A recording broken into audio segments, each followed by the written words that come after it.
1500 yillik tarixga ega Buxoro mana bir necha kundirki xalqaro san'at biennalesiga mezbonlik qilib, dunyoning har turli burchaklaridan kelgan mehmonlarni diqqat e'tiborni yana o'ziga qaratmoqda. Aytish joizki, bu yerda 70 dan ortiq hunarmandlarning turli san'at asarlari, ijod namunalari o'rin egallagan. Agarda anglay olsangiz, har bir ramzda o'ziga xos ma'no, har bir tasvirda esa kelajakka bo'lgan ogohlantirish ishoralarini ko'rish mumkin. Buning yorqin misol sifatida aytishimiz mumkinki, Buxoro biennalesining 16-asrga oid yopiq savdo inshootlaridan biri bo'lgan toq sarrafondan boshlanishi ham o'ziga xos ramziy bir ma'no kasb etadi.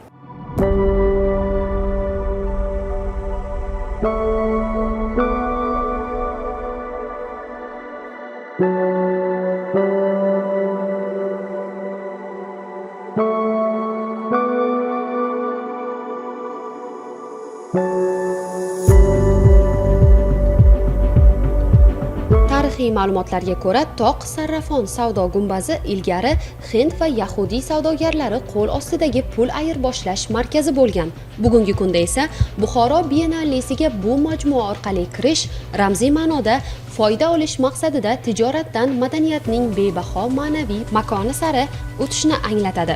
Mamlakatimizda ilk bor xalqaro san'at biennalesi uchun mezbon shahar sifatida Buxoroning tanlanishi shunchaki moziyni qo'msash hissi emas, balki mustahkam ishonch belgisi bo'ldi.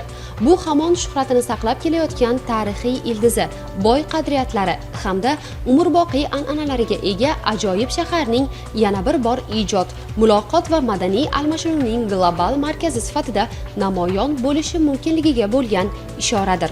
Buxoro biennalesi teran tasavvur va qarashlar natijasi o'laroq tug'ilgan tashabbusdir.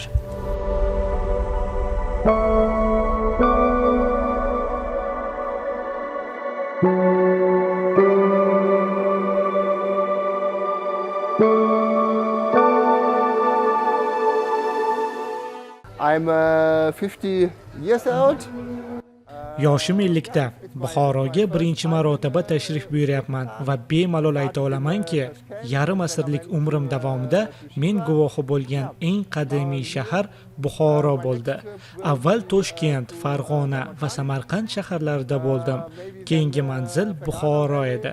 Hamrohim bu yerda katta festival bo'layotganini aytdi. Biennalega kelib esa men nafaqat o'zbek ijodkorlarining ishlarini ko'rdim.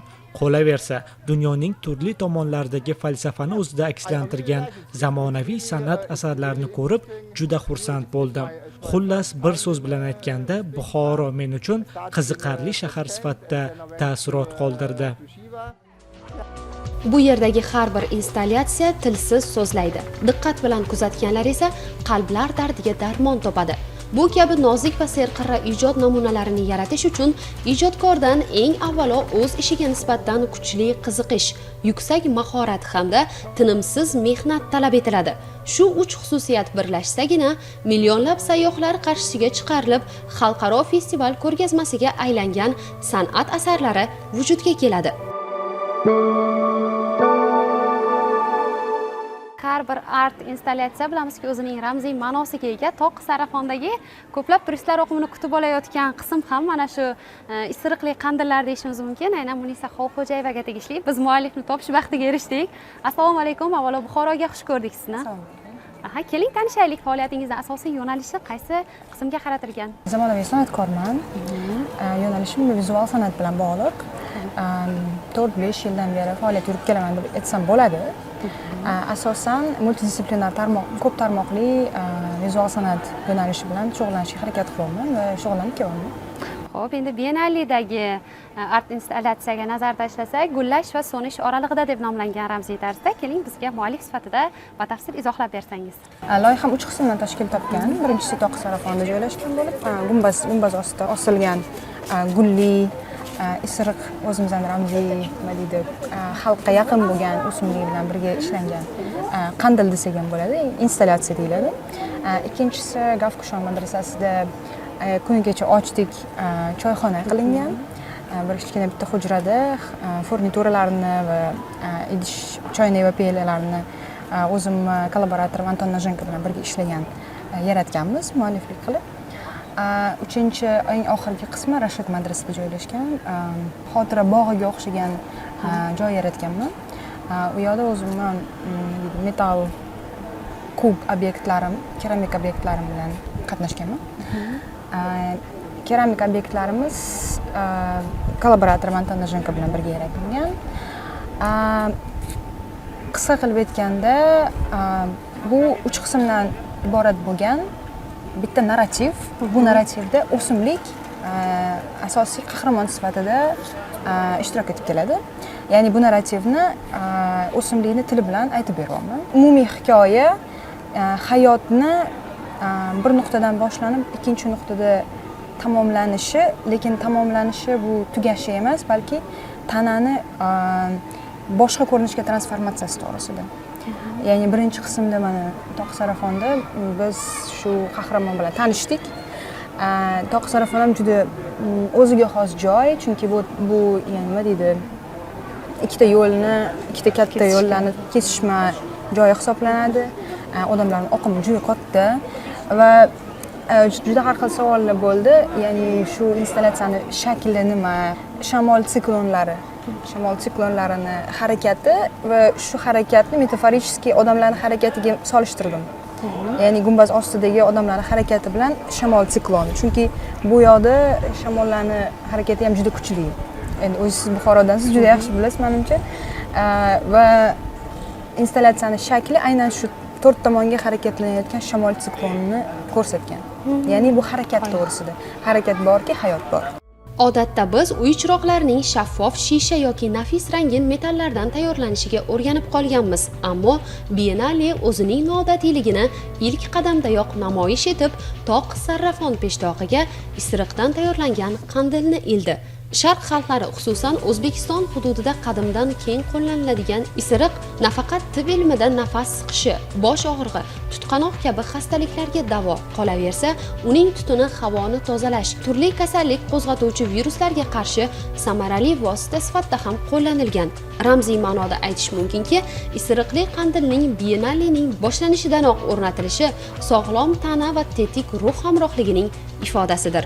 Gullash va so'nish bo'ylab nomli art installyatsiyaning ikkinchi qismi ham dorivor giyoh o'simlik tizimida davom etadi.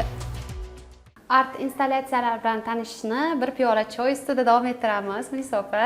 Endi tarixdan nima deydi, Markaziy Osiyoga juda xos bo'lgan, nafaqat Markaziy Osiyo, balki butun dunyoni madaniyatiga mos bo'lgan narsa bu choy va choyxona, choy ichish joylari yoki qahvaxonalar. Lekin Markaziy Osiyoda asosan choyxonada ko'pincha erkak kishilarimiz yig'ilishgan, bilim olishgan, yangiliklar bilan bo'lishishgan bir-birligi bilan. Bu choyxonamizni nima deydi, o'ziga xos joyi, hamma uchun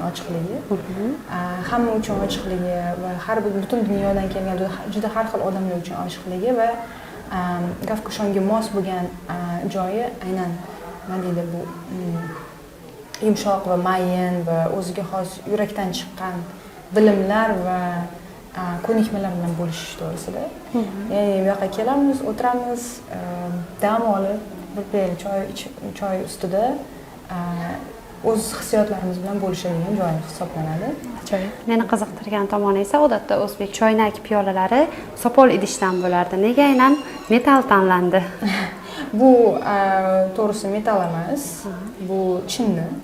Lekin ustiga shu metallik qoplama qilingan. Formasi, ya'ni shakli shu, men o'zim Toshkentdan bo'lganim uchun Buxoro shahri men uchun nima deydi, o'ziga xos qanaqadir nima deydi, iliqligi bor va geometrik shakllari ham juda men uchun juda yaqin va mana shu olti qirrali shakl juda menga yoqadi. Ko'rgan bo'lsangiz ham hamma narsada qirrali. Joylarimizda shu olti qirrali narsa ishlatilgan, olti qirrali shakl ishlatilgan va piyolaning atrofida ko'rasiz o'simliklarning detallari bor. Butun o'simlik emas, ya'ni aynan o'sha asosiy qahramonimizni borligini ko'rsatib ketamiz. Ichayotgan choyimiz Buxoroda asab choy bergansizlar. Aynan shu nima deydi, turli xil giyohlarning yig'indisi bo'lgan, odamlarga yaqin bo'lgan, bozordan sotib ola oladigan, ya'ni qanaqadir juda qimmat yoki noyob choy emas, ya'ni shu odamlarga yaqin bo'lgan choyni tanladim va juda ham nima deydi, foydali bo'lgani uchun ham albatta.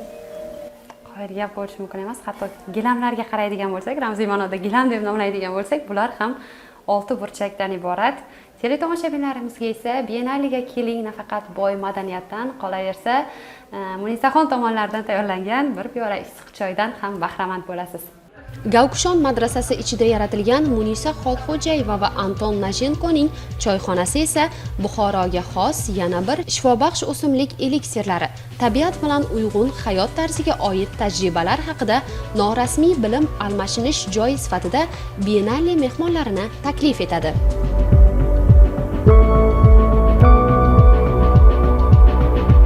Qismdan iborat gullash va so'nish oralig'ida loyihasi Biennale manzillarini hayot, o'lim va yana hayot oralig'ida aylanib turuvchi uzviy halqa sifatida bog'lab turadi.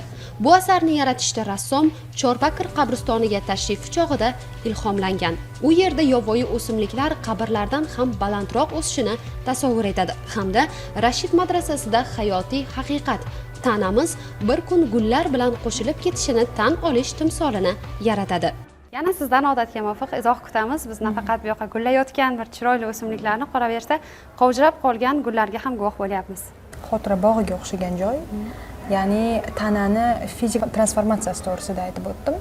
Sinxronizatsiyaga kirishdik shu choyni tanovul qilish mobaynida va choy o'z xususiyati bilan qanaqa? U tirik bo'lmagan tana hisoblanadi. Ya'ni lekin tirik bo'lmagan tanani biz nima deydi, issiq suv orqali, ya'ni o'sha choyni damlash faoliyati orqali qanaqadir yangi bir alximik nima deydi, alkimiyoviy qanaqadir hodisani guvohi bo'lamiz va ishtirokchisi bo'lamiz.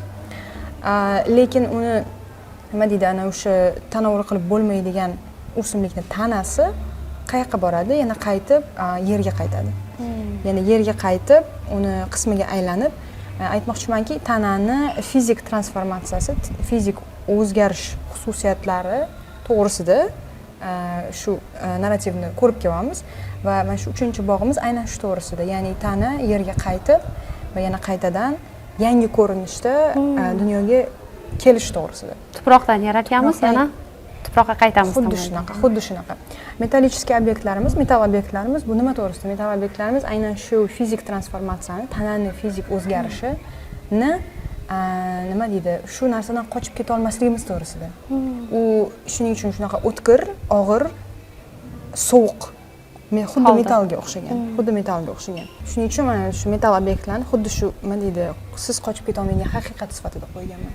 Mana shu narsani metaforik qanaqadir bir nima deydi, ifodasi desa bo'ladi. Uni ushlab turgan keramik obyektlarimiz bo'lsa, xotira haqida. Ya'ni odamzod ko'pincha nimadan qo'rqadi? Ya'ni nimadir tamom bo'lsa, tugasa yoki vafot etsa, u butunlay nima deydi, yo'q bo'lib ketadi. Izsiz yo'qoladi degan qo'rquv bilan ko'p narsaga yondashamiz. Lekin ana shu haqiqatni ushlab turgan, metalik haqiqatni ushlab turgan tagidagi podstavkalarimiz, keramik obyektlarimiz xotira haqida. Ya'ni xotira borki, hamma tirik bo'lgan jonzot xotira borki, ya'ni u abadiy. Xotira bor, u hech qachon yo'q bo'lib ketmaydi. Ana o'sha narsa to'g'risida, ya'ni nima deydi, transformatsiyadan qochib keta olmaydigan haqiqatingiz va uni abadiyligi kontrastda birga nima deydi, o'zligisini ifodalashyapti shu bog'da. Va undan tashqari nima deydi, turli giyohlarimiz bor. Giyohlardan tashqari dekorativ gullar bor. Gullar ham endi madaniy tomondan juda turli xalqlarning nima deydi, urf-odatlarida va hayotida bir o'zini nima deydi, o'z o'rnini topgan. Mana bu kichkina detal ham meni e'tiborimni tortdi. Adashmasam bunda ham o'simlik ramzlari tasvirlangan. Ha, albatta, o'simlik ramzlari tasvirlangan. Xuddi piyolalarimizdagi o'xshab, hammasi simvolik ramzlar sifatida tasvirlangan. Ajoyib, ko'ra olsa, har bir detal o'ziga xos bir ramziy ma'no ifoda etadi. Men go'zallik mavjud joyda uning nobud bo'lishiga qarshi emasman, chunki u mangu xotira va muhabbat sifatida qoladi. Garchi bu tushunchalar g'am anduhni o'zida mujassam etsa-da, gullayotgan bu gullar bamisoli o'limga qarshilik ko'rsatmaydi. Ular jon taslim qilishiga qaramay yana bir kun gullab yashnaydi. so'ngani sari haqiqatga yaqinlashadi deya so'zlarini yakunlaydi ijodkor. Buxoro Biennalisi bu shunchaki san'at ko'rgazmasi emas, balki insoniyat xotirasi va ruhiyatiga yo'l ochuvchi ramziy manzildir. Har bir asar o'zida o'tgan tarix va bugungi hayotning aks sadosini mujassam etar ekan, tomoshabinni ertangi kun haqida o'ylashga chorlaydi. Isiriqli qandildan tortib dorivor o'simliklargacha, choyxona eliksirlaridan tortib chor bakir ilhomlariga qadar bo'lgan ijod namunalarida biz san'atning yagona haqiqatini ko'ramiz. Hayot va o'lim, quvonch va iztirob, o'tkinchilik va mangu xotira bir-biri bilan doimo uzviy bog'liq. Bugun Buxoro qadimiy gumbazlari ostida san'at orqali butun dunyo bilan muloqot qilmoqda. Bu Biennale o'zida ramz, ishora va da'vatlarni mujassam etgan holda bizga hayotning qadriga yetishni, insoniylikni asrashni hamda kelajak sari ishonch bilan qarashni eslatmoqda. Zero san'at bu eng avvalo qalblarni uyg'otuvchi, jamiyatni birlashtiruvchi, insoniyatni buyuk maqsadlar sari yetaklovchi kuchdir.